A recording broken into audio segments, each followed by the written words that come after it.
বিকেলে মাছ মারতে গেছিলাম ছিপ নিয়ে। প্রচুর পরিমাণে ট্যাংরা মাছ এবং তেলাপোয়া মাছ প্রচুর পরিমাণে।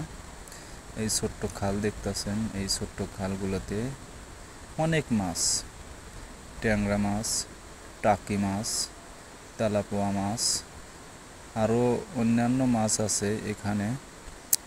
টাকি মাছটা বেশি পাওয়া যায়, তেলাপিয়া মাছটাও বেশি পাওয়া যায়, ট্যাংরা মাছটাও অনেক প্রচুর পরিমাণে। এখানে সাগর থেকে উঠে আসা এই মাছগুলো বৃষ্টিতে যখন প্রচুর পরিমাণে বৃষ্টি হয় তখন এই মাছগুলো উঠে আসে, পানির স্রোতে সাগর থেকে উঠে আসে।